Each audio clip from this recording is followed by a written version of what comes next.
Namo tassa bhagavato arahato samma sambuddhassa. Namo tassa bhagavato arahato samma sambuddhassa.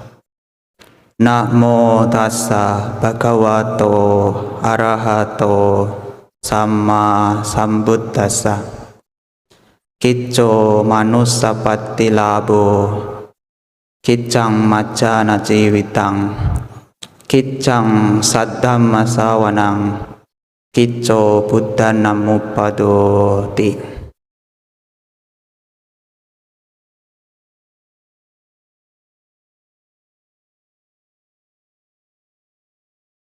Pertama-tama yang saya hormati Romo Ramani Pandita, segenap pengurus wihara dan juga yayasan Mahasampati,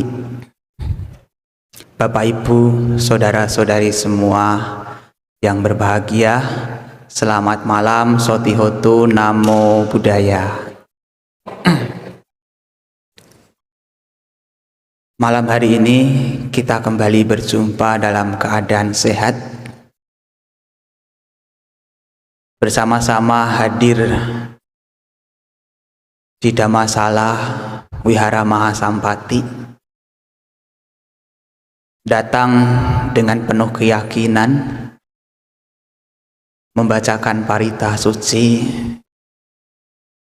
mengulang sila, melatih meditasi, dan sekarang tiba saatnya untuk memperdalam Dhamma. Sebagaimana acara yang kita sebut dengan SPD, sebulan pendalaman Dhamma menjelang Waisak, maka pada malam hari ini Bapak Ibu Saudari semua akan kembali memperdalam pengetahuan Bapak Ibu terkait tentang ajaran Buddha atau Dhamma. Bapak Ibu Saudara-saudari semua, malam hari ini Bante ingin menyampaikan topik Dhammadesana tentang menghargai kehidupan. Bapak Ibu Saudara-saudari semua, kalau kita renungkan, kita ini adalah makhluk yang sangat-sangat beruntung. Kita ini beruntung terlahir sebagai manusia. Lebih beruntung lagi, bukan hanya sekadar manusia biasa, tapi punya kemampuan, punya kualitas yang luar biasa. Kalau kita lihat Bapak Ibu Saudara semua, ada 31 alam kehidupan. Ada 31 alam kehidupan dan kita terlahir sebagai manusia. Dan dikatakan oleh Sang Buddha bahwa terlahir sebagai manusia itu adalah kesempatan yang langka, yang tidak mudah didapatkan. Makanya disebut sebagai Kicco Manussapatti Labo. Sungguh jarang atau sungguh sulit terlahir sebagai manusia. Kalau kita lihat penjelasannya, kenapa begitu sulit terlahir sebagai manusia? Karena umumnya makhluk-makhluk itu lebih mudah terlahir di alam rendah. Ada 4 alam rendah di bawah alam manusia. Ada alam apaya atau alam menderita. Yang pertama adalah alam niraya. Niraya itu neraka. Ada alam neraka. Kemudian ada alam tiracana. Tiracana itu alam binatang. yang Bapak Ibu sendiri bisa lihat, saksikan. Yang ketiga, ada alam apa? Peta, hantu kelaparan. Yang keempat, ada alam asura, itu alam raksasa atau jin. Kemudian baru ada alam yang kita sebut sebagai alam manusia. Nah, kita ini Bapak Ibu Saudara semua terlahir di alam manusia. Kalau empat tadi itu alam menderita, isinya penderitaan semua. Tentu di alam neraka isinya penderitaan, tidak ada kesempatan untuk berbahagia di sana. Alam binatang, meskipun terkadang kita lihat keadaan binatang itu lebih terawat daripada manusianya. Dibawa ke salon, mahal juga loh. Saya pernah tanya itu doginya dibawa ke salon itu bayar berapa begitu. Ternyata berkali lipat uang jajan kita, uang makan kita, hanya untuk perawatan anjing. Belum lagi penitipan dan lain sebagainya. Kadang-kadang dibawa ke dokter juga, rumahnya juga bagus. Tapi meskipun begitu, meskipun kita pandang wah enak ya jadi binatang, tapi sebenarnya di alam binatang itu penuh dengan ketakutan, penuh dengan kekhawatiran. Ciri khas dari alam binatang itu mudah sekali takut, penuh dengan ketakutan. Dan tentu mereka tidak bisa berbuat baik seperti kita. Meskipun yang mereka lakukan itu terkadang ya bisa membahagiakan orang lain, seakan-akan berbuat baik, tapi itu bukan karena dorongan untuk berbuat baik umumnya ya karena ingin mendapatkan makanan atau ingin terbebas dari rasa takut. Maka alam binatang itu kategorinya juga masih menderita Bapak Ibu, masih menderita. Kemudian ada alam peta, alam hantu kelaparan atau hantu gentayangan. Itu tentu mereka menderita. Kalau ada orang yang melihat wah hantunya itu menyeramkan, ya memang keadaan mereka menderita. Mereka menderita terlahir di alam sana itu. Meskipun kalau kita lihat di film-film horor, ternyata yang hantu itu tidak hanya yang fisiknya menakutkan, ada juga yang cantik loh. Nah, tapi tetap kondisi mereka adalah alam penderitaan. Kemudian ada alam asura. Alam asura itu memang kuat, juga boleh dibilang sakti. Tapi biar bagaimanapun mereka juga dalam kategori alam menderita, karena batinnya tidak pernah bisa bahagia, inginnya perang, inginnya melakukan hal yang tidak baik. Mereka penuh dengan penderitaan. Nah, setelah ada 4 alam tadi, baru ada alam yang disebut sebagai alam manusia. Jadi alam manusia ini bukan sebagai alam menderita Bapak Ibu, yang perlu diketahui, bukan sebagai alam menderita, tapi juga bukan sebagai alam yang penuh dengan kebahagiaan. Kalau alam yang bahagia itu setelah alam manusia baru ada 6 alam dewa yang biasa kita sebut sebagai surga. Ada Catu Maharajika, Tawatingsa, Tusita, Yama, Nimanarati, Paranimita, Wasawati. Itu alam dewa yang penuh dengan kebahagiaan. Nah, alam manusia ini unik. Nah, kadang-kadang ya menderita, kadang-kadang ya bahagia. Bahagia dan derita datang silih berganti. Nah, kita beruntung terlahir sebagai manusia, karena rata-rata makhluk itu lebih gampang terlahir di 4 alam rendah tadi. Nah, kita masih beruntung terlahir sebagai manusia.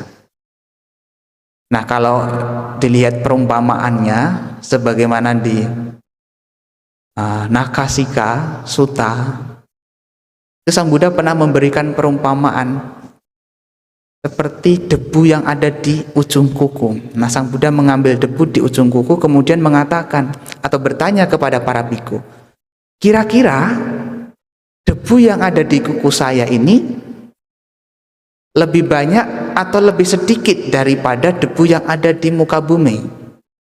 Tentu jawabannya sedikit. Seperti itu pula yang terlahir sebagai manusia ini sangat jarang, sangat sedikit.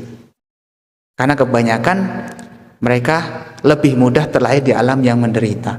Coba kita lihat saja binatang. Binatang sekali melahirkan bisa ribuan loh. Manusia ada yang mampu seperti itu? Tidak ada. Tidak ada yang mampu. Makanya alam binatang jauh lebih banyak. Apalagi alam hantu kelaparan juga jauh lebih banyak.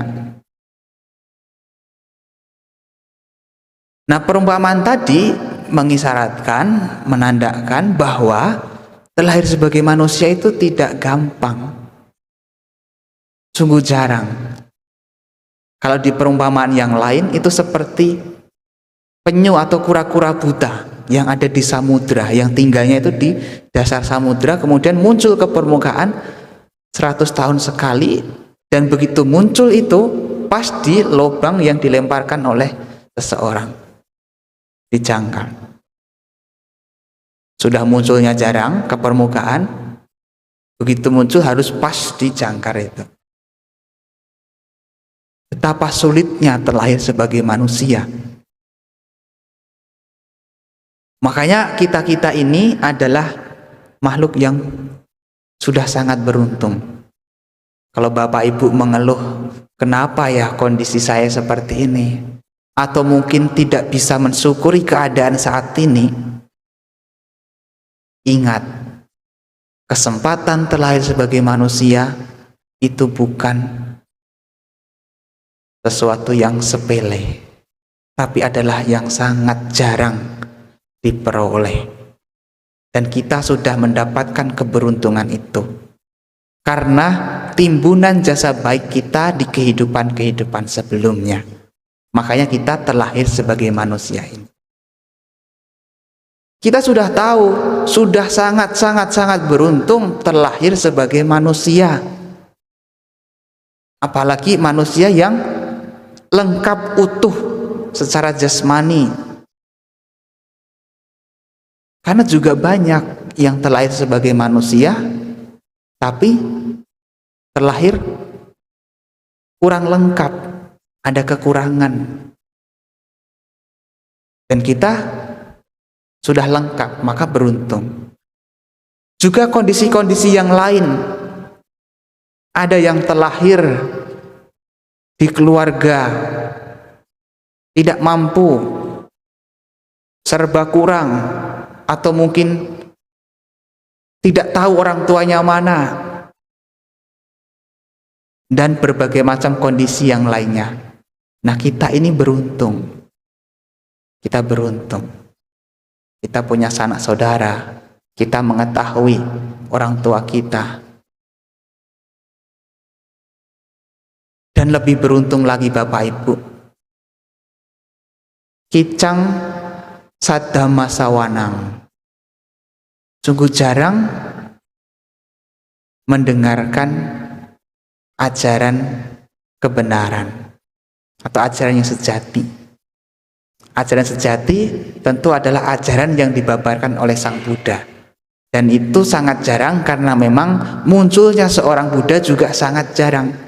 Kico Buddhanang Upado, munculnya seorang Buddha juga sangat jarang. Kita sudah terlahir sebagai manusia, sudah beruntung. Kemudian kita mengenal Dhamma, bisa mendengarkan ajaran Buddha. Ini keberuntungan yang luar biasa, karena memang kesempatan untuk mendengarkan Dhamma itu tidak gampang. Kita bisa mendengarkan ajaran sejati, ajaran Buddha, kalau ada Sang Buddha. Ya, meskipun sekarang kita tidak bisa melihat Sang Buddha secara fisik, tapi ajaran beliau masih bertahan. Dan nanti akan ada masa di mana ajaran Buddha ini akan ditinggalkan dan orang-orang sudah tidak lagi mengenal ajaran Buddha, sudah tidak lagi mendengar kata Buddha, dan orang-orang moralnya menjadi hancur. Dan nanti ketika moral orang-orang sudah hancur, kemudian ada muncul kesadaran lagi untuk memperbaiki. Nah, nanti akan ada muncul Buddha yang baru. Jadi munculnya seorang Buddha ini sangat jarang Bapak Ibu, sangat jarang. Makanya kita punya kesempatan bisa mendengarkan Dhamma ini luar biasa sekali, luar biasa. Memang sebagai manusia juga ada kekurangannya. Kicang macana jiwitang, memang tidak mudah kehidupan sebagai manusia.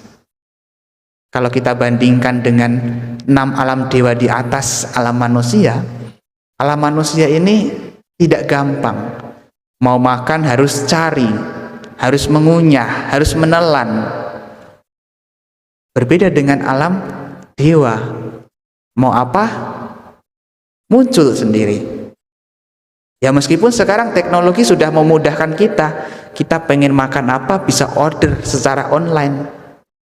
Nah, tapi tetap ada usaha Bapak Ibu, tetap ada usaha. Ya, tetap ada usaha untuk memakan, untuk menelan. Kan juga beli itu juga butuh uang ya. Makanya manusia harus bekerja, dituntut untuk bekerja. Makanya kehidupan manusia juga tidak gampang. Mudah juga tergoda dengan hal yang buruk. Tapi seburuk-buruknya kondisi kita saat ini, ada hal yang patut kita syukuri, ada hal yang patut kita hargai, yakni adalah kesempatan terlahir sebagai manusia. Mungkin kadang kita mengeluh, waduh hidup saya kok penderitaannya bertubi-tubi ya Bante. Usaha belum maju, bangkrut, gagal. Usaha lagi, gagal lagi. Usaha lagi, gagal lagi. Waduh hidup saya ini kenapa ya Bante? Cari jodoh juga susah banget. Begitu ada yang pas ternyata milik orang lain. Begitu sudah punya ternyata pasangannya nggak setia. Pokoknya ada saja masalahnya. Kalau Bapak Ibu berada di posisi seperti itu, tetap ada hal yang patut Bapak Ibu syukuri. Oh saya untungnya masih hidup, saya manusia loh. Saya masih sebagai manusia. Masih beruntung. Usaha gagal, ya selama kita masih hidup, masih bisa bergerak, masih bisa bernafas, masih ada cara untuk cari penghasilan dengan cara yang lain. Kalau ternyata sudah susah bagaimana? Yang penting bisa makan, bisa berbuat baik, bertahan hidup, ya itu tidak apa-apa. Karena toh di alam manusia juga sangat singkat Bapak Ibu. Meskipun Bapak Ibu mungkin menyadari, wah hidup ini kok susah banget. Nah, sesusah-susahnya Bapak Ibu di alam manusia, itu masih sangat singkat sekali. Berbeda dengan di alam dewa.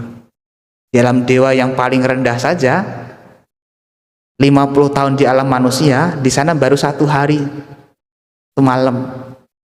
Jadi ibaratnya Bapak Ibu nahan susah di alam manusia tidak apa-apa. Yang penting meskipun Bapak Ibu susah, masih tetap ada usaha untuk berbuat baik. Mau mendengarkan Dhamma, mau menjalankan Dhamma. Nanti bisa bertahan itu, gak apa-apa susah dulu di alam manusia, nanti bisa terlahir di alam dewa. Toh? Nah, kalau misalnya, waduh Bante, Cari pasangan kok susah banget.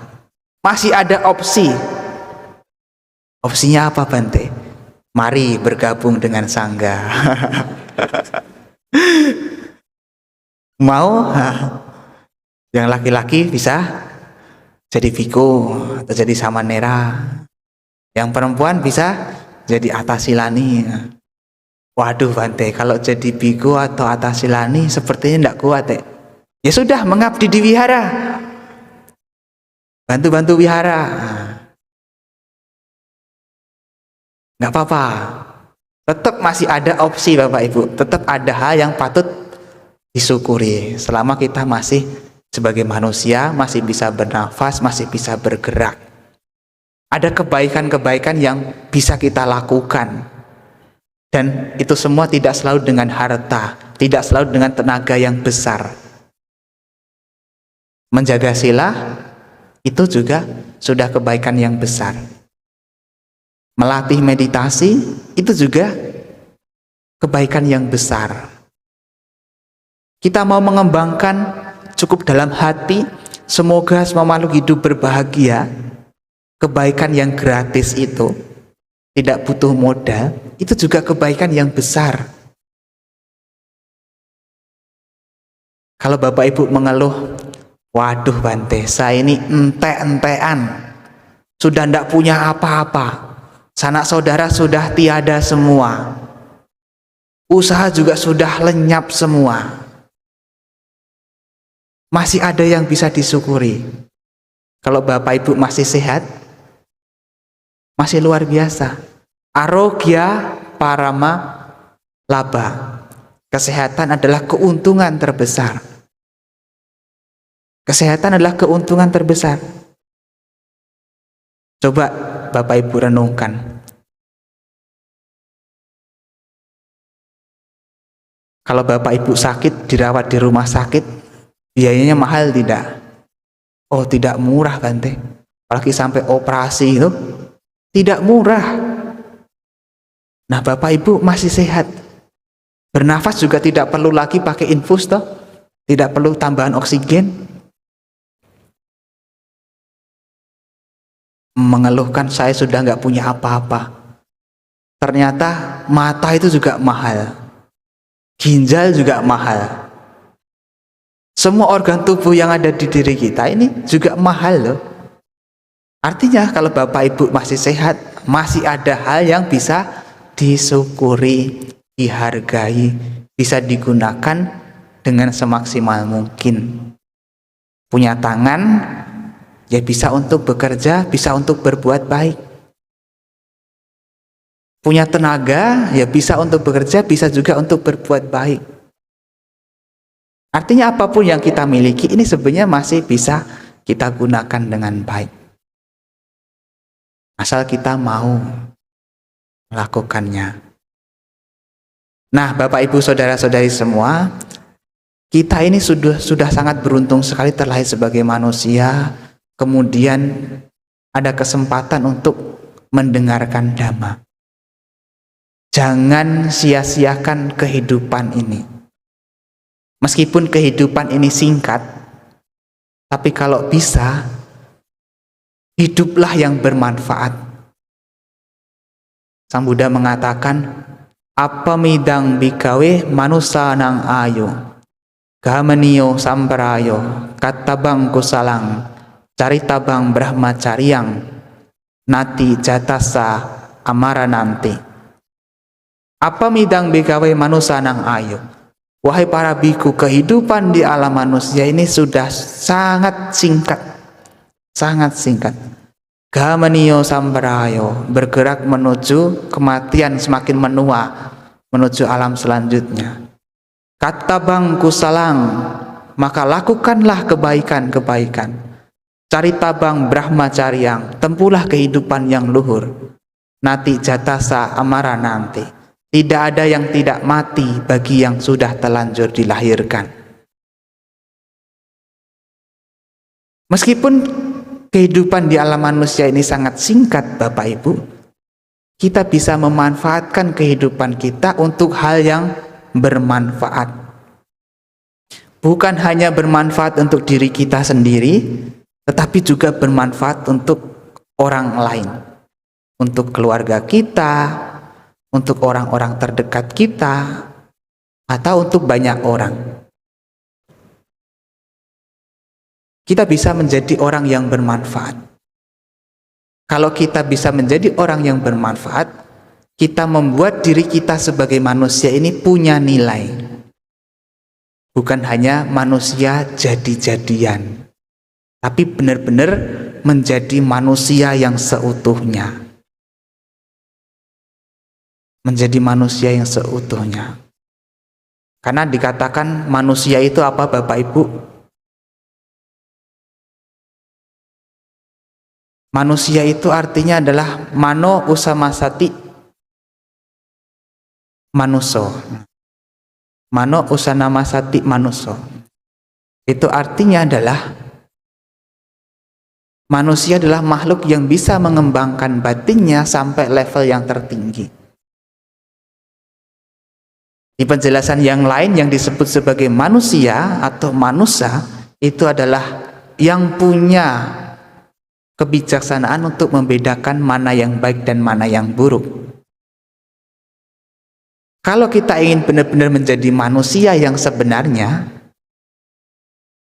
maka kita harus bisa menggunakan kehidupan kita sebagai manusia ini untuk hal yang bermanfaat, salah satunya mengembangkan batin. Makin hari harus makin lebih baik. Makin hari makin tambah tua, makin tambah kebijaksanaan. Harusnya seperti itu.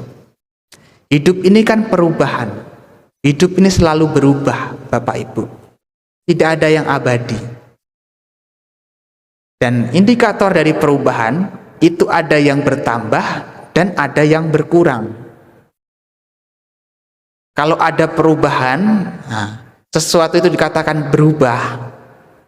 Itu ada sesuatu yang bertambah atau yang berkurang. Kira-kira apa yang perlu ditambah? Tentu sifat-sifat yang baik yang perlu ditambah. Hal-hal yang baik yang perlu ditambah. Kira-kira apa yang perlu dikurangi? Ya sifat-sifat yang buruk. Kotoran-kotoran batin itulah yang harus dikurangi. Dan yang perlu dikembangkan adalah sifat yang baik. Karena kita adalah manusia. Jadilah manusia yang sesungguhnya. Yang bisa menggunakan kesempatan ini dengan sebaik mungkin. Sang Buddha mengingatkan kita untuk bergegas di dalam hal yang bajik. Abhitare takalyane papacitang niwaraye dandanhi karuto punyang papasming ramati mano.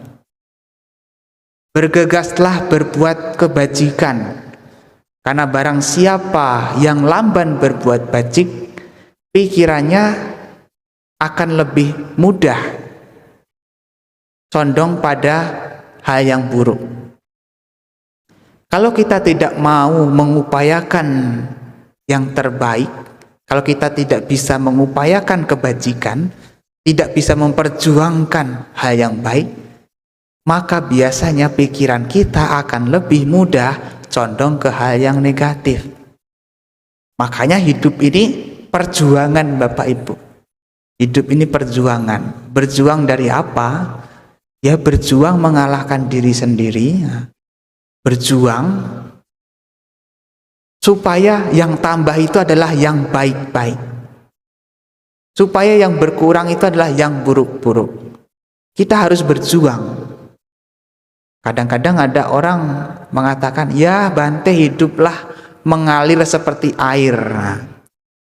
Kadang-kadang ada yang punya filosofi seperti itu, hidup mengalir seperti air. Tapi ada juga yang perlu kita teliti.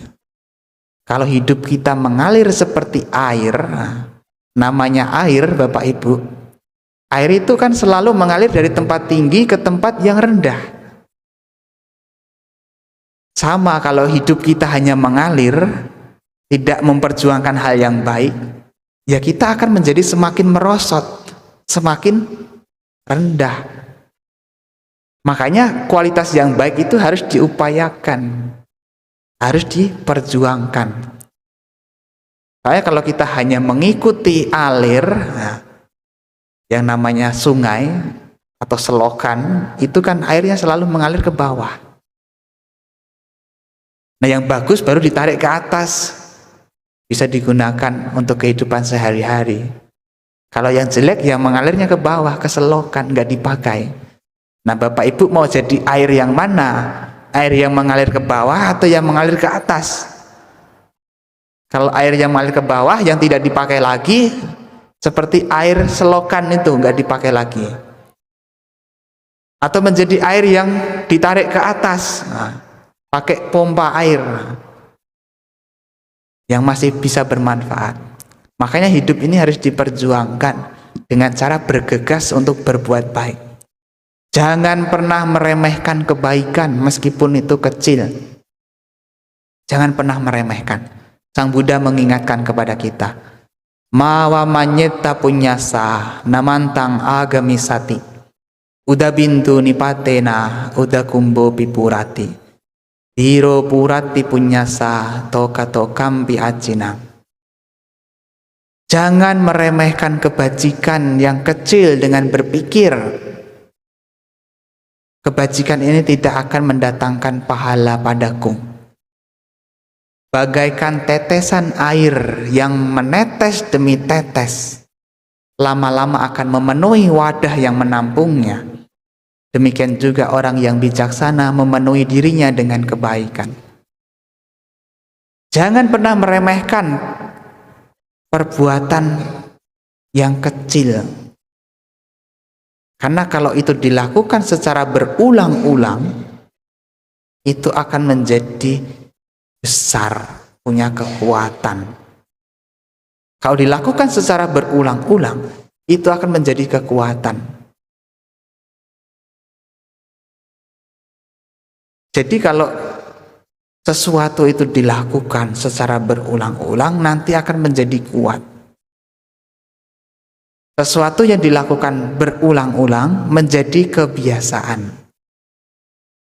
Kebiasaan akan melahirkan karakter kita. Karakter kita menentukan nasib kita, kualitas hidup kita. Kalau menurut penelitian, dibutuhkan waktu 21 hari untuk membentuk kebiasaan yang baru. Jadi kalau Bapak Ibu membiasakan diri dalam hal yang baik, kalau lebih dari 21 hari, nanti itu menjadi atau berubah menjadi kebiasaan yang baik. Dan itu Bapak Ibu, kalau Bapak Ibu lakukan, nah, kebiasaan baik itu sudah Bapak Ibu miliki, karakter Bapak Ibu otomatis akan berubah. Akan berubah. Dan itu juga membutuhkan waktu. Maka sebenarnya melihat karakter seseorang itu tidak bisa dilihat dari sekilas mata. Kalau Sang Buddha mengatakan sang wasena bikawe silang weditabang. Nah, untuk mengetahui moralitas, untuk mengetahui karakter seseorang, kita harus tinggal lama. Apa dasu bikawe tamo weditabo. Untuk mengetahui ketabahan seseorang, kita harus lihat ketika ia berhadapan dalam kondisi sulit. Makanya Bapak Ibu Saudara, kebiasaan yang baik ini harus kita upayakan, meskipun terkadang awalnya sulit. Memang dikatakan juga di dalam Dhammapada, sungguh sulit berbuat yang baik, karena lebih mudah berbuat yang tidak baik. Tapi sulit dan mudahnya ini nanti akan bergantung pada kebiasaan. Sesuatu itu menjadi mudah karena sudah biasa. Berbuat baik menjadi mudah kalau sudah biasa. Demikian juga orang kalau sudah terbiasa berbuat jahat, dia melakukan kejahatan itu mudah baginya. Menipu, awal-awalnya menipu itu dia takut, gemeteran, nanti gimana? Karena belum profesional, masih takut, masih ragu-ragu, karena tidak biasa. Tapi kalau sudah terbiasa menipu, jumlah yang besar pun ya sudah dianggap remeh. Koruptor itu bisa gila-gilaan.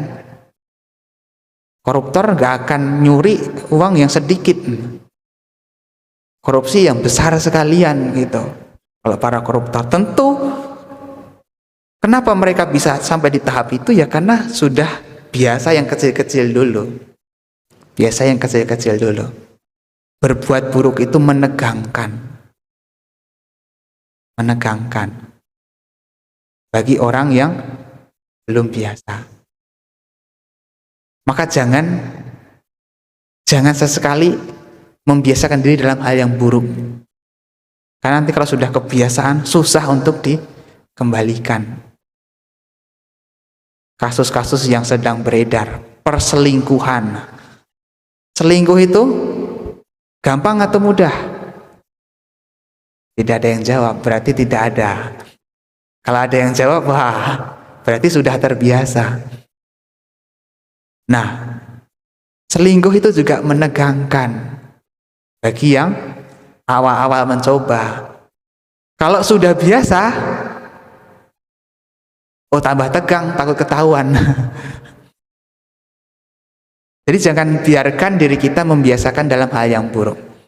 Karena nanti kalau sudah dilakukan berulang-ulang, itu menjadi karakter. Biasakan diri untuk melakukan hal yang baik. Meskipun pada awalnya tidak gampang, tapi kalau dilakukan secara terus-menerus, kebaikan kita ini akan membentuk kebiasaan baik kita. Dan kebiasaan baik kita akan menciptakan karakter baik kita. Karakter baik kita akan menentukan kualitas hidup kita dan juga nasib kita. Maka jangan pernah menyepelekan kebiasaan. Biasakan diri dalam hal yang baik. Nah, untuk memaknai kehidupan kita, supaya hidup kita punya makna, punya nilai, punya harga, ya kita harus mengisi kehidupan kita untuk hal-hal yang bermanfaat. Untuk hal-hal yang bermanfaat. Jangan sampai kita malah mengisinya dengan hal-hal yang tidak bermanfaat. Isilah kehidupan kita untuk hal yang bermanfaat supaya kita punya nilai. Kalau Bapak Ibu melihat smartphone misalnya, sama-sama digunakan untuk telepon, tapi kenapa kok harganya beda-beda? Ya karena fiturnya beda, kualitasnya beda. Sama, kita sama-sama lahir juga dari ibu, dari manusia, makan juga sama-sama nasi. Tapi kenapa kita berbeda? Ya karena kualitasnya juga beda. Kualitas hidup yang dibentuk dari kebiasaan. Jadi bagaimana orang tersebut mengisi kehidupannya. Kita sudah tahu bahwa kita sudah sangat beruntung terlahir sebagai manusia. Makanya kita patut mensyukurinya. Dan cara mensyukuri kehidupan sebagai manusia ini adalah dengan menggunakan kehidupan sebagai manusia dengan sebaik mungkin. Bersyukur ala Buddhis itu adalah bersyukur dengan menerima keadaan saat ini, bisa menghargai apa yang ada saat ini dan memanfaatkannya sebaik mungkin. Itu cara bersyukur Buddhis. Kita mensyukuri, artinya kita menghargai apa yang sudah kita ada, kita miliki saat ini. Kondisi apapun kita saat ini kita hargai. Kemudian kita memanfaatkan potensi yang ada untuk hal yang lebih baik. Nah, kalau kita bisa melakukan itu, maka kita benar-benar bisa menghargai kehidupan kita. Kita tidak akan menyia-nyiakan kehidupan kita. Karena hidup sebagai manusia ini sangat berharga. Sangat berharga. Apalagi lebih berharga ditambah dengan pengetahuan dhamma, dengan praktik dhamma. Itu menjadi lebih berharga. Lebih berharga. Punya kebijaksanaan itu lebih berharga. Punya pandangan benar itu juga lebih berharga. Punya keyakinan itu juga berharga. Kita beruntung, bukan hanya manusia, tapi juga sebagai umat Buddha. Bukan hanya umat Buddha, tapi juga umat Buddha yang mengenal ajaran Buddha. Bukan hanya umat Buddha yang mengenal ajaran Buddha dan mempelajarinya, tapi juga umat Buddha yang berusaha menjalankannya. Maka ada banyak hal yang baik yang patut kita hargai. Hargailah kehidupan ini. Hidup kita ini sangat berharga loh. Jadi kalau Bapak Ibu berpikir untuk mengeluh, stop keluhan itu. Ada hal yang berharga yang patut disyukuri. Ada hal yang berharga yang patut dihargai. Demikian juga orang lain. Orang lain juga berharga. Teman kita, saudara kita. Maka jangan pernah meremehkan orang lain atau memandang remeh orang lain. Karena mereka juga punya kapasitas, punya sesuatu yang berharga dalam hidup mereka. Demikian juga makhluk-makhluk hidup lainnya. Kenapa kita menjalankan sila, panatipata, wiramani, sikapadang, samadhyami, berlatih diri menghindari pembunuhan makhluk hidup? Karena kita mengetahui bahwa kehidupan itu sangat berharga. Biarpun mereka itu dalam kondisi yang sangat susah, biarpun mereka adalah binatang yang kecil, yang mungkin kehidupannya seperti nggak punya manfaat, tapi mereka berhak untuk hidup. Mereka berhak untuk hidup. Makanya kita tidak melukai makhluk lain ya karena kita menghargai kehidupan. Setiap makhluk mereka berhak untuk hidup. Dan selama masih hidup, masih ada kesempatan untuk berubah. Makanya dalam pandangan Buddhis, seperti misalnya hukuman mati gitu, itu secara Buddhis kita tidak menyetujui, meskipun itu dikembalikan kepada hukum negara yang berlaku. Kenapa? Karena sejahat-jahatnya orang, seburuk-buruknya orang, masih ada kemungkinan ia untuk berubah. Coba kita lihat Anggulimala. Anggulimala yang sudah membunuh ratusan orang, itu bisa menjadi orang suci loh. Bisa menjadi arahat. Karena apa? Ya karena masih ada kesempatan untuk berubah. Masih ada kesempatan untuk berubah. Jadi jangan pernah kita meninggalkan stigma orang itu buruk, orang itu jahat. Karena sejahat-jahatnya orang, seburuk-buruknya orang, itu masih ada sisi baiknya yang mungkin tidak kita lihat. Kalau kita masih berpikir, wah dia adalah jahat, nggak tahu sekarang mungkin dia sedang meditasi, sekarang dia sedang mendengarkan dhamma. Apakah meditasi mendengarkan dhamma itu adalah kejahatan? Kan bukan. Jahat adalah ketika ia melakukan yang buruk. Ketika ia melakukan kejahatan, itu baru jahat.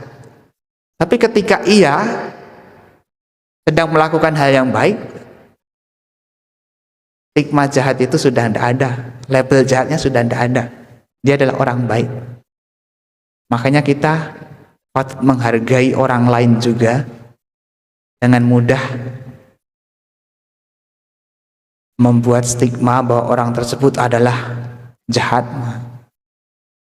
atau selalu berpikir negatif pada orang lain. Hargailah, karena setiap manusia juga punya value, punya harga, punya nilai. Nah, itu Bapak Ibu Saudara-saudari sekalian, di kesempatan malam hari ini saya menyampaikan topik berkaitan dengan menghargai kehidupan. Itu adalah menghargai keadaan kita sebagai manusia ini adalah sangat beruntung, sangat berharga. Jadi jangan pernah sia-siakan kehidupan ini, isilah kehidupan ini untuk hal yang baik, untuk hal yang bermanfaat.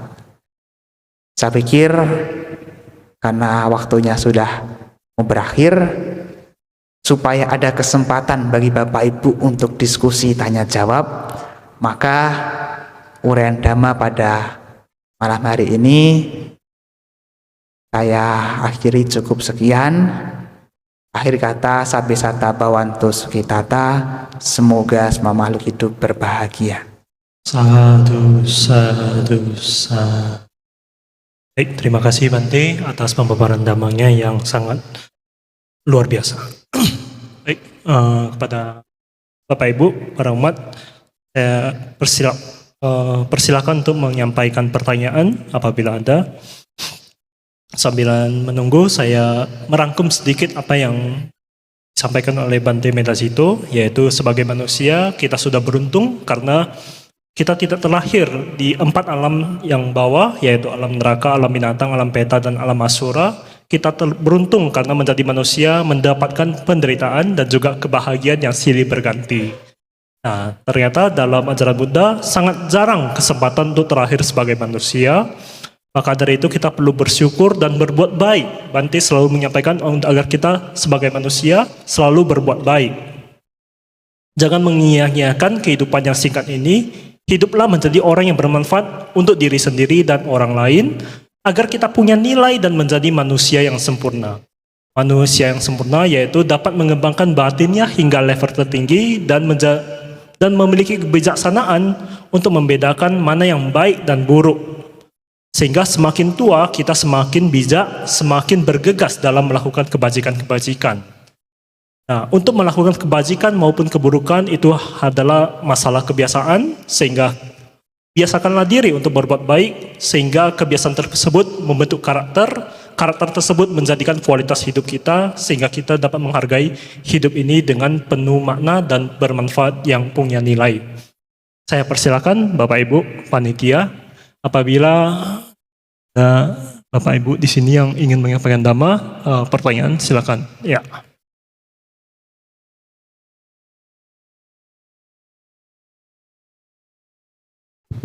Selamat malam Bante, nama saya Ivan. Seperti yang Bante katakan, sangat sulit terlahir kembali menjadi manusia. Tetapi ada manusia yang melakukan bunuh diri. Bagaimana pandangannya di agama Buddha, karma buruknya bagaimana dan hukumannya bagaimana? Terima kasih. Ya baik, mengenai pandangan agama Buddha tentang bunuh diri, ini memang ada dua hal. Satu sisi bunuh diri itu adalah negatif, tapi juga ada kejadian bunuh diri itu positif yang pernah terjadi, terangkum di dalam kitab suci. Jadi ceritanya pada waktu itu ada biku-biku yang setelah mendengarkan Dhamma kemudian salah memahami terkait dengan perenungan jasmani yang kotor dan menjijikkan, menganggap bahwa hidup ini sangat menjijikkan, maka akhirnya mereka banyak yang bunuh diri. Itu karena mereka salah memahami instruksi. Itu dikecam sebagai sesuatu yang tidak baik. Jadi bunuh diri yang sia-sia, bunuh diri yang tidak baik. Kemudian juga ada kejadian di mana biku itu sakit keras. Sakit keras, sudah dinasihati untuk berjuang, berjuanglah lawan penyakit itu gitu. Tapi biku tersebut akhirnya malah memilih bunuh diri, dan ketika mau bunuh diri itu, ketika ibaratnya sudah berada di ujung kematian, dia justru malah bisa merenungkan sifat dari kehidupan, bisa memahami anicca, dukkha, dan anatta ketika menjelang kematian proses bunuh diri itu. Maka bunuh dirinya biku tersebut bukan sebagai bunuh diri yang negatif. Ketika disampaikan kepada Sang Buddha, ditanyakan, biku ini yang bunuh diri terlahir di mana gitu, terlahir di alam mana? Sang Buddha mengatakan, biku ini ketika bunuh diri menjelang kematiannya dia bisa memahami kenyataan, dia menjadi suciwan dan tidak terlahirkan dimanapun. Itu ada jenis bunuh diri yang seperti itu. Nah, memang meskipun di sutta itu juga terangkum bahwa ada bunuh diri yang tidak dikatakan buruk oleh Sang Buddha, tapi kita juga patut mengetahui umumnya manusia itu bunuh diri. Ketika bunuh diri, batinnya pasti tidak tenang, goyah. Jadi alih-alih bisa memahami anicca, dukkha, anatta, umumnya manusia pasti tidak bisa. Ya memang dulu ada beberapa kejadian yang bisa seperti itu, tapi kan itu hanya segelintir orang. Nah, hanya segelintir orang. Makanya tetap pandangan bunuh diri ini bertentangan dengan menghargai kehidupan. Kita patut untuk menghargai kehidupan kita. Jangan sampai kita terperosok untuk bunuh diri. Betapapun besar masalah yang kita hadapi, selesaikan masalah itu tanpa harus menyelesaikan kehidupan. Kalau ada masalah, yang diselesaikan masalahnya, bukan hidupnya. Karena kalaupun bunuh diri itu tentu dia dengan penuh kebencian karena tidak menerima kenyataan. Kemudian ketika ia merasakan kesakitan yang luar biasa karena bunuh diri, pikiran yang terakhir itu pasti kalut, tidak tenang, dan itu akan membawanya terlahir di alam rendah. Karena yang menentukan kehidupan mendatang, di mana orang tersebut akan dilahirkan, adalah pikiran terakhirnya. Kalau orang bunuh diri, pikiran terakhirnya umumnya adalah tidak tenang, kesakitan. Makanya biasanya orang yang seperti itu lebih gampang terlahir di alam hantu kelaparan, alam peta, hantu gentayangan. Makanya kalau ada orang yang meninggal karena bunuh diri, kadang-kadang ada cerita-cerita aneh. Ya memang keadaan ketika mau meninggal, tidak tenang batinnya, tidak tenang, maka terlahir di alam yang rendah. Jadi itu, meskipun ada kisah di mana bunuh diri itu tidak dikecam oleh Sang Buddha, tapi kita jangan ikut menjadi seperti itu, karena itu hanya orang-orang tertentu yang bisa memahami anicca, dukkha, anatta ketika menjelang kematian. Umumnya manusia, kalau meninggalnya karena bunuh diri menjelang kematian itu pasti pikirannya kacau, dan itu pasti akan membawa pada kelahiran di alam rendah. Jadi begitu, jangan berpikir untuk bunuh diri, hargai kehidupan Anda, tetap lakukan yang terbaik. Ya, itu jauh.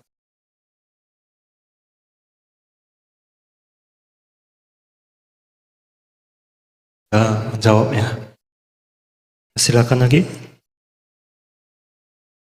Yang mau bertanya? Ya, di belakang sana.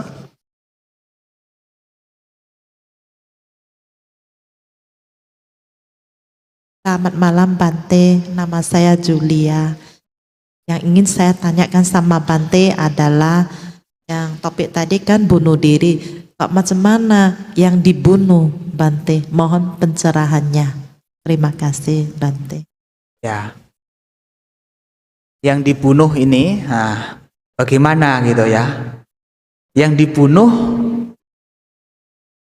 bisa jadi itu adalah buah dari karma buruknya yang tidak bisa dihindarkan. Jadi dia menerima karma buruk karena dulu mungkin dia pernah membunuh orang atau pernah menyakiti orang. Ditambah lagi karma buruk di kehidupan saat ini, dia membuat permusuhan sehingga ada orang yang tidak suka kepadanya sehingga dibunuh, meninggalnya dibunuh.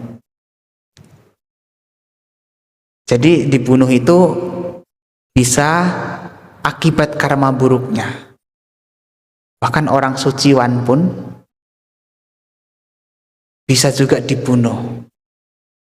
Kan ada banyak kasus. Ada Bante siapa? Moggallana ya. Itu juga meninggalnya dibunuh.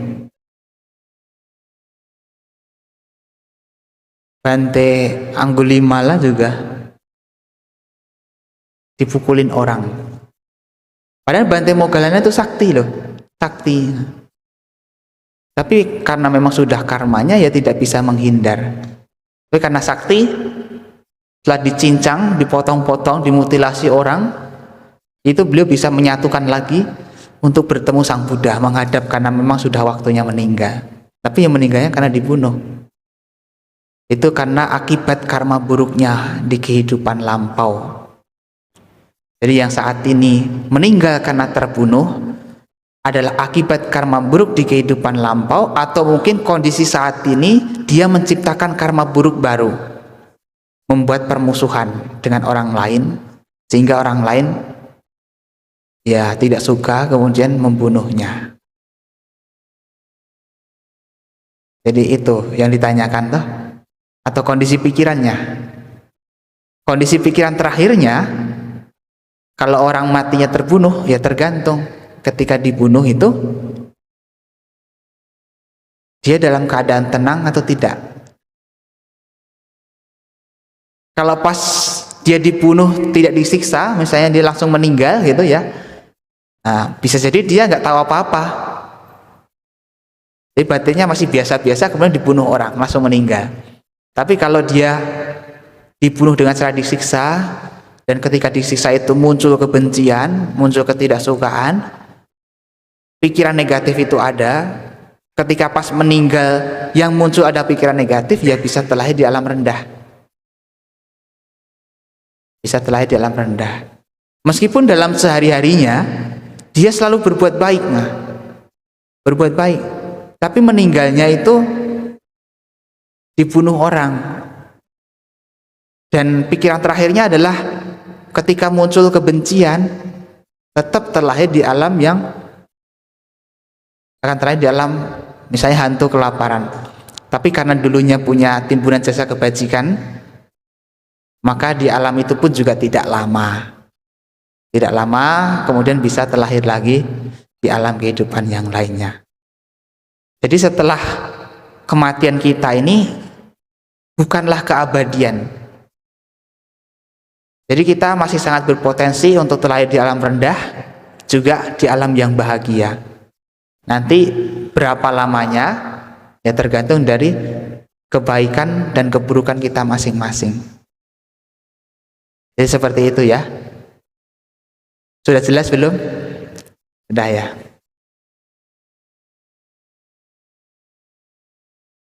Oke, ada lagi yang bukan pertanyaan? Silakan yang berbaju putih.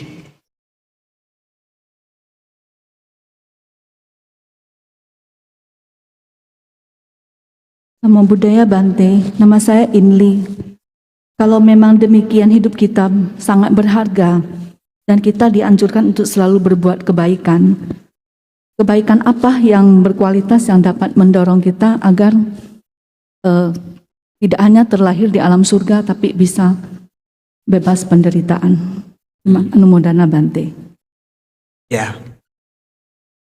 Kehidupan sebagai manusia itu sangat berharga dan sangat langka. Makanya kita perlu memaknai kehidupan ini kesempatan ini dengan sesuatu yang baik. Nah, kalau kita ingin terlahir di alam yang lebih baik daripada alam manusia, terlahir di alam dewa atau alam surga, lakukanlah kebaikan-kebaikan dari hal yang sederhana, dari berdana, menjaga sila, melatih meditasi. Kalau kita benar-benar ingin menghargai kehidupan ini dan tujuannya adalah terbebas dari penderitaan, ya, kebaikan yang Bapak Ibu lakukan janganlah yang sederhana, tapi juga kebaikan yang besar. Bapak Ibu bisa memilih menjadi biku. Karena itu juga kesempatan yang langka tuh ya. Nah, dan memang salah satu keunikan alam manusia itu adalah kesempatan menjadi biku loh. Karena itu tidak dimiliki oleh alam dewa. Para dewa tidak bisa jadi biku. Hanya alam manusia. Kalau Bapak Ibu membaca cerita Jataka, membaca cerita Dhammapada Atthakatha, Bapak Ibu malah terheran-heran. Kita yang manusia pengennya lahir di alam surga, di alam dewa. Tapi para dewa itu kalau mau meninggal, itu punya tanda-tanda, auranya menjadi suram, menjadi semakin redup cahayanya. Nanti dewa-dewa yang lain memberitahu dan mendoakan, semoga kamu terlahir di alam manusia, bertemu Buddha Dhamma menjadi biku. Nah, kita yang alam manusia pengen terlahir alam surga. Nah, dewa malah mendoakan temannya supaya terlahir di alam manusia, supaya jadi biku. Maka kalau pas Upasampada jadi biku ditanya, manusosi, apakah Anda manusia? Ya dijawab manusia. Kalau bukan manusia tidak bisa jadi biku. Kalau bukan manusia tidak bisa jadi biku, beneran. Dulu ada kisah soalnya. Dulu ada kisah. Kisah makhluk. Ini makhluk dewa apa ya? Tapi bentuknya itu naga. Naga. Dia pengen sekali jadi biku. Pengen sekali jadi biku. Karena dia dewa, punya kemampuan untuk berubah. Dia mengubah fisiknya menjadi manusia dan kemudian ditapis menjadi biku. Kalau pas siang gitu ya, dia normal sebagai manusia. Karena dia masih punya kesaktian, itu masih bisa digunakan untuk berubah diri. Tapi begitu dia tidur, itu berubah fisiknya menjadi ular yang besar. Nah, suatu ketika pada malam hari itu, dia tidur. Nah, ketika tidur ada biku lain lewat, kaget melihat ular yang besar di dalam kuti. Nah, kemudian disampaikan kepada Sang Buddha. Nah, Sang Buddha mengetahui bahwa ternyata dia bukan manusia. Nah, sejak itulah kemudian ada peraturan bahwa yang jadi biku adalah manusia. Jadi kalau Bapak Ibu ingin menggunakan kesempatan sebagai manusia supaya benar-benar punya makna, supaya bisa mengakhiri penderitaan, ya jadi biku opsi yang bagus. Opsi yang bagus. Apalagi sangat dibutuhkan di Indonesia. Sangat dibutuhkan. Jadi jangan hanya membutuhkan biku, tapi jadilah biku. Yang bapak-bapak bisa jadi biku, yang ibu-ibu bisa jadi atasilani. Kalau tidak bisa gimana Bante? Dorong anaknya. Dorong anaknya jadi biku. Nah, itu kebajikan yang besar. Ada 3 kebajikan yang dianjurkan oleh bijaksanawan. Yang pertama adalah danang bikawe sapurisa panyatang pandita panyatang, berdana. Yang pertama adalah berdana. Jadi kebajikan atau perbuatan baik yang dianjurkan para bijaksanawan yang pertama adalah berdana. Bapak Ibu bisa menyempatkan, menyisihkan sebagian apa yang Bapak Ibu miliki untuk berbagi kepada orang lain, untuk berdana. Yang kedua, mata pitu upatanang bikawe sapurisa panyatang pandita panyatang, merawat dan menyokong orang tua adalah yang dianjurkan dan dipuji para bijaksanawan. Bapak Ibu bisa menggunakan kesempatan Bapak Ibu, kesuksesan Bapak Ibu, keadaan Bapak Ibu, tenaga Bapak Ibu untuk merawat dan menyokong orang tua.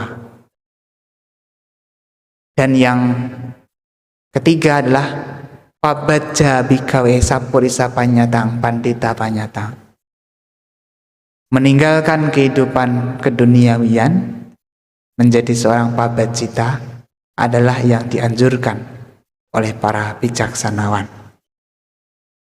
Tinggal milih, Bapak Ibu bisa yang mana? Bisanya berdana, ya berdana, menggunakan apa yang dimiliki untuk didanakan.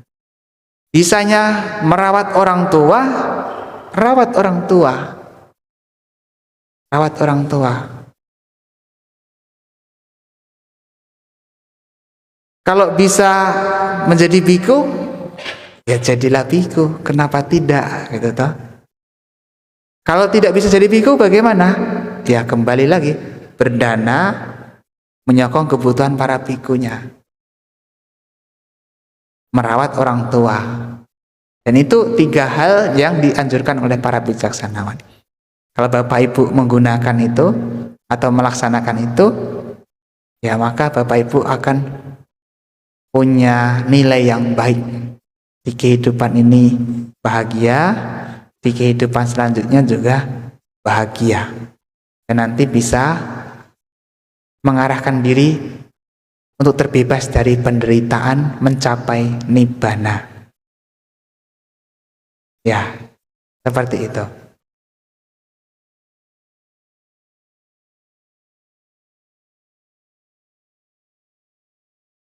Saya rasa diskusi Dhamma Desana kita hari ini kita cukupkan.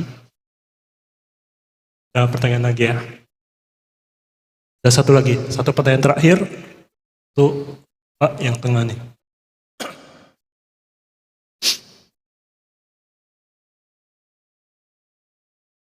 Namo Buddhaya Bante. Sedikit saja Bante, mengulang tadi yang disampaikan cerita mengenai Anggulimala. Di cerita tersebut bahwasanya Anggulimala sudah membunuh sekian banyak. Terus terakhir Sang Buddha bertemu dengan Anggulimala. Yang ingin saya pertanyakan, apa yang diucapkan ataupun yang dikatakan oleh Sang Buddha kepada Anggulimala sehingga beliau begitu menghargai kehidupan untuk tidak membunuh lagi dan bisa menjadi arahat? Maksud saya. Terima kasih Bante. Ya. Ceritanya sebenarnya panjang, tapi kalau saya rangkum itu bisa jadi lebih singkat. Jadi ceritanya Anggulimala ini berguru dengan guru yang salah.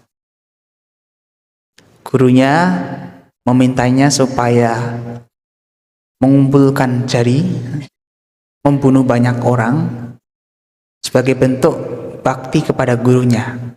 Karena gurunya sebenarnya punya dendam kepada murid tersebut juga karena cerita yang salah dari temannya Anggulimala. Jadi difitnah. Tapi karena dia adalah orang yang berbakti, dia mau melaksanakan itu, membunuh banyak orang. Nah, suatu ketika sudah banyak orang yang dia bunuh. Tapi kebetulan waktu itu juga lewat ibunya. Nah, dia juga bermaksud untuk membunuh ibunya. Nah, Sang Buddha mengetahui bahwa sebenarnya Anggulimala ini punya potensi untuk berhenti kemudian bisa mencapai kesucian, bisa memahami Dhamma. Makanya sebelum dia membunuh ibunya, Sang Buddha menemuinya dengan kekuatan batinnya. Karena kalau sampai dia membunuh ibunya, dia sudah menutup diri dari kesucian, tidak akan bisa mencapai kesucian di kehidupan itu. Karena membunuh orang tua itu salah satu dari akusala garuka kama yang mengakibatkan orang tersebut harus terlahir di alam neraka. Nah, ceritanya Sang Buddha menemuinya, dan begitu melihat Sang Buddha, Anggulimala ini mengejarnya. Semakin dikejar, semakin jauh. Padahal Sang Buddha ya seolah-olah berjalan biasa, tapi dikejar semakin jauh, semakin jauh. Tidak bisa kena. Kemudian Anggulimala ini teriak-teriak, berhenti pertapa, berhenti, berhenti, begitu. Nah, Sang Buddhanya mengatakan, aku sudah berhenti, tapi engkau belum berhenti. Nah, kemudian karena dia heran, akhirnya Anggulimala berhenti. Dan Sang Buddha juga berhenti, dan di sana menyampaikan pesan. Apa yang kau maksud itu? Bahwa Sang Buddha sudah berhenti meninggalkan pembunuhan, meninggalkan hal yang buruk. Nah, dari situlah kemudian ada pesan-pesan Dhamma yang membuatnya tergugah, kemudian menjadi biku. Menjadi biku, kemudian bisa mencapai setelah berjuang. Jadi seperti itu kisahnya, ya. Yang membuat Anggulimala berhenti ya karena dia ada keinginan tahuan tentang apa yang dimaksud dengan Sang Buddha, engkau harusnya berhenti itu. Dan Sang Buddha menjelaskan ajaran Buddha itu, bahwa yang dimaksud berhenti itu sudah berhenti dari keburukan-keburukan. Sang Buddha sudah tidak lagi melakukan itu. Makanya Anggulimala kemudian juga ikut berhenti. Apalagi sebenarnya Anggulimala ini punya kemampuan. Sebenarnya kan dia cerdas.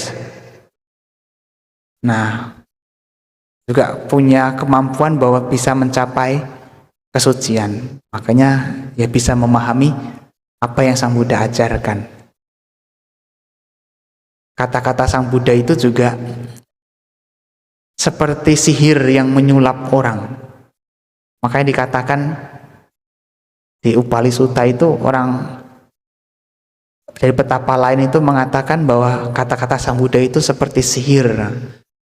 Tadinya yang orangnya tidak percaya bisa menjadi percaya, bisa menjadi luluh. Orang sekeras Anggulimala pun bisa luluh dengan kata-kata Sang Buddha, juga dengan pancaran cinta kasih Sang Buddha.